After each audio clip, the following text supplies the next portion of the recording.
Well, hello everyone.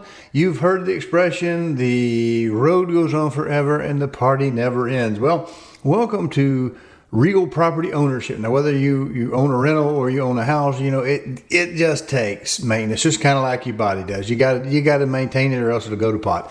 So here's the thing. We're doing a little bit of this video on insulation. You think, well, what do I need to know about that? I'm an old pro. I might show you something you haven't seen before, as ridiculous as it may seem. And then, of course, if you're a newbie, I want to point something out to you that I once learned the hard way, because it wasn't that I was stupid. I just didn't know to ask the right question, and I never paid much attention. So we're going to get to it right after we roll title.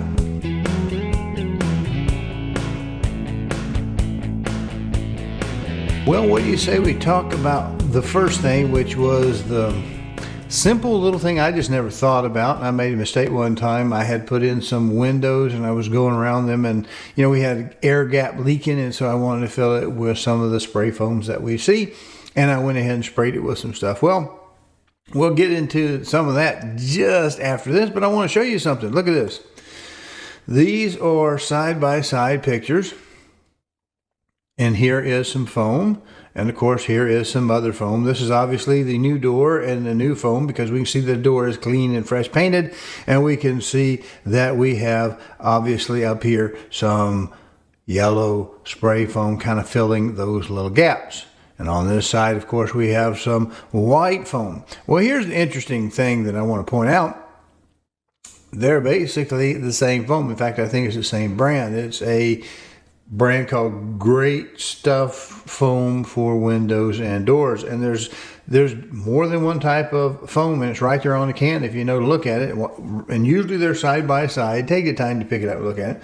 There are Great Stuff foam products that have, like, for 3-inch gap, big gaps and things, and they're going to expand a lot. I probably wouldn't use that on like the door frame that you just saw there.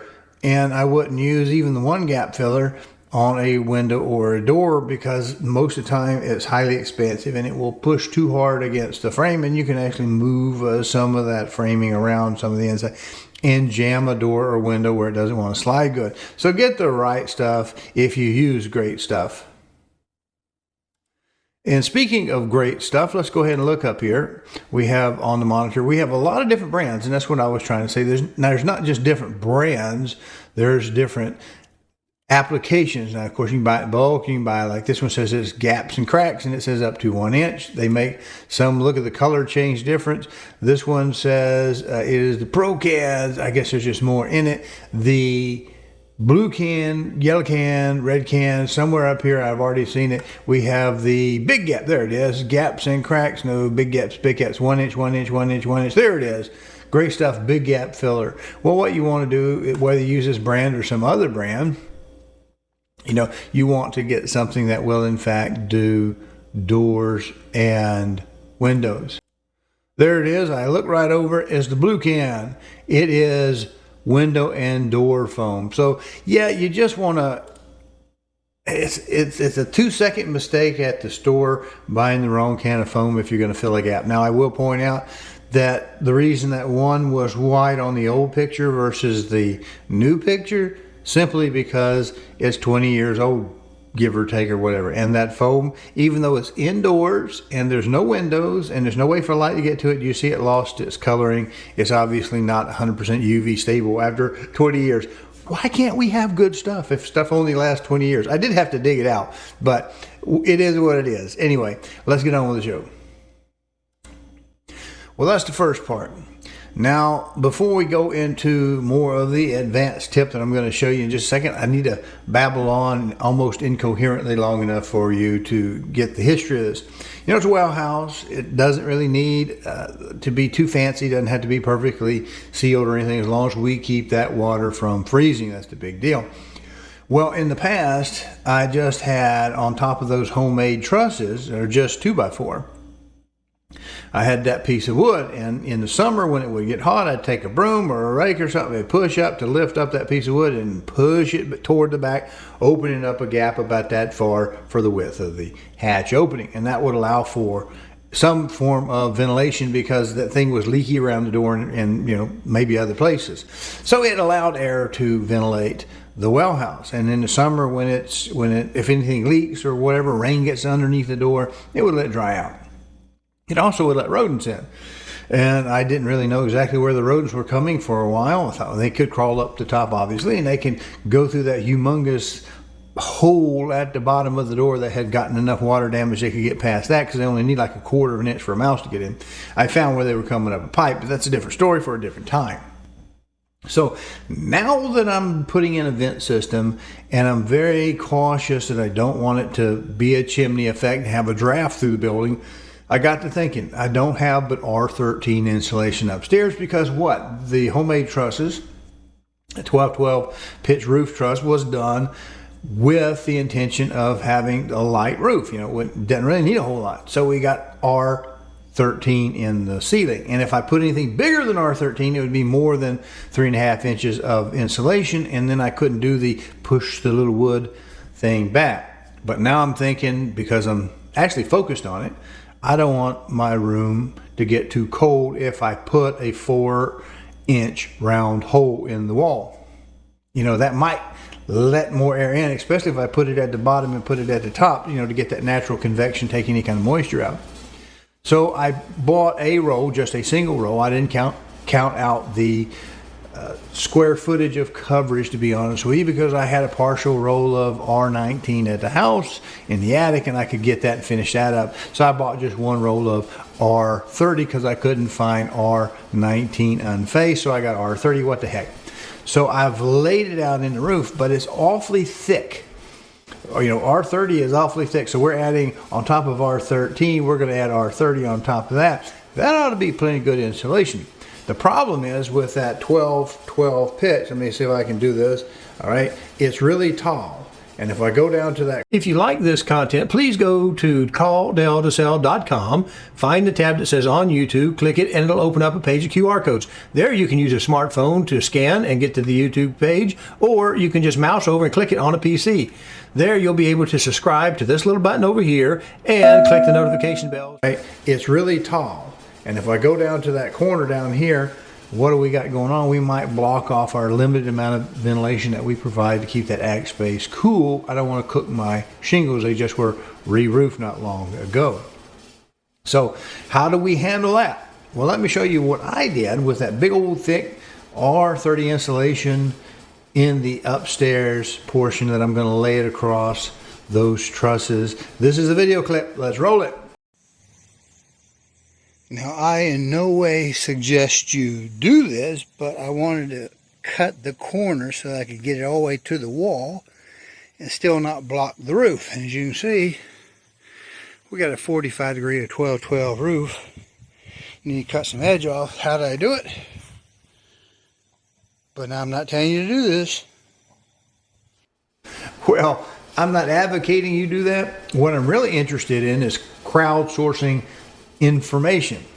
How do I cut that at an angle like that? Because normally what people would do is they would use these baffles, these little styrofoam baffles.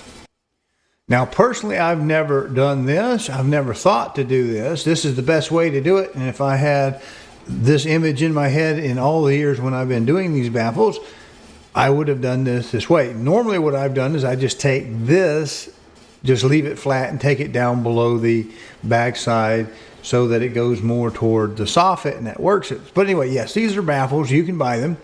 And we normally would put something like this in there to keep the insulation from, of course, going down into our soffit and cutting off our air supply. Because remember, we want a good opening on both sides, the top and the bottom. That's how we get that convection.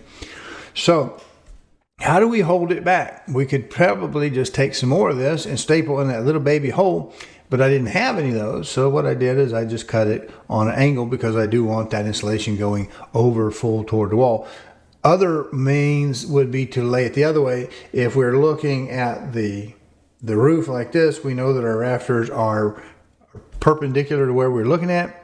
So normally if you have insulation in those spaces between the cords or ceiling joists, if we have the insulation there, we would normally run the other insulation lengthways so it crosses it by 90 degrees. And we could do that. But what happens with that R30, it's so tall, we would have something like this in the viewpoint. Let me pull it back up, where you have a huge flat spot that behind that, there's no insulation. And so you end up with a very poor insulated space right over that wall, maybe inside of the space by 6 inches or so. So I didn't want to do that. So my next clip that I have is to adjust the tremendous amount of heat loss I have been traditionally losing through that little piece of 3/4 inch plywood or whatever it is that I use to cover that hatch hole with. So how can I do that now that I can no longer need the board to slide open seasonally to kind of let the air go through and then close up in the wintertime just for the heat retention? How do I handle it? Because with that 30 insulation, I obviously can't slide it anymore. Why don't I go ahead and insulate that hatch, that little board? And this is my next product. I do have a little of this. This is an iso foam. It's 1.5 inches thick. I used it initially down at the road when I took out all the mice-laden fiberglass. Put some in there the little buggers can't eat through or wouldn't eat very long. So it has an R9.5 value in 1.5 inches, and it works better than some of the styrofoams, which also gets us into a different product we'll talk about momentarily. But anyway, I took that board and then I cut two pieces of this iso board that I had left over. And that should give us what, 19 inches R19 over that hole. So I got R13 in most places with either R19 or R30 in the attic, plus now we have the hole covered up.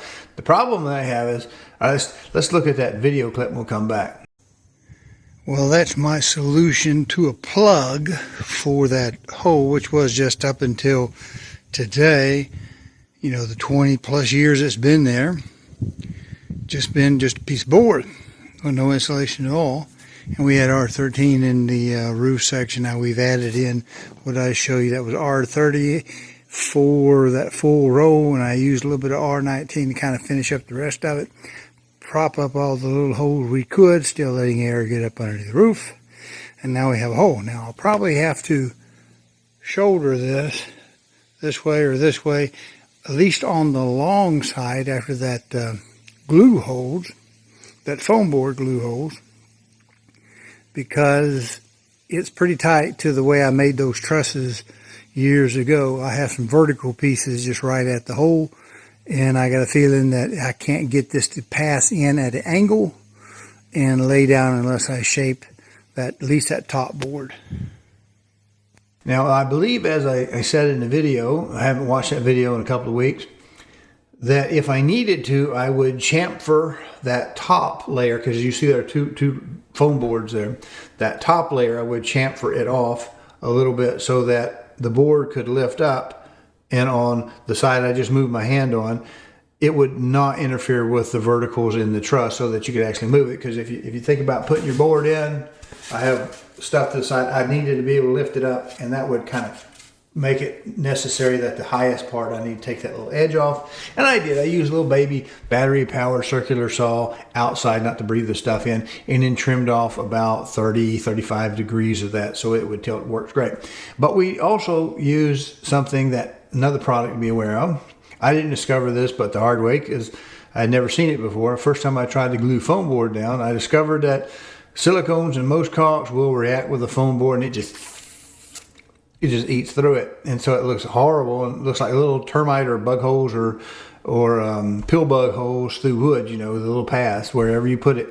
So you have to use a correct type of material, and so you want to make sure you get something like this product right here. Foam board right there, says foam board on it. It doesn't have to necessarily say foam board on the big part of the label. I've seen some, what I used was something else that, quite honestly, you had to read the label to see it say it's safe for use with foam boards. Either way, as long as it says somewhere on the label that you can use it for foam board, you want to get something like that, not just any general caulk, not even latex caulk. Some latex caulks are not safe for foam board. So don't just assume because it's not a silicone that it's going to be acceptable to do your board. Now, like I say, that piece of iso board, 9.5R, for the 1.5 inch, and we got 2 layers of it, as you saw in that video. So that should take the heat loss from going through the roof, just like inflation's going through the roof. Well, that's pretty well much it for this show. I want to keep it short. I hope there was something for you. I mean, I don't know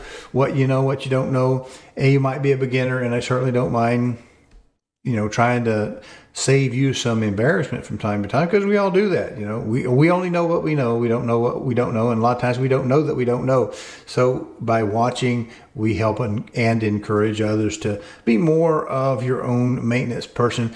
Do it pretty well, and then do it with pride. We'll see you at next. Oh, by the way, forgot to almost say, do the subscribe thing if you will, please, because it does help me. And if you want to share some of these videos out, that would be fine with me as well. Thank you. Have a great day. Bye.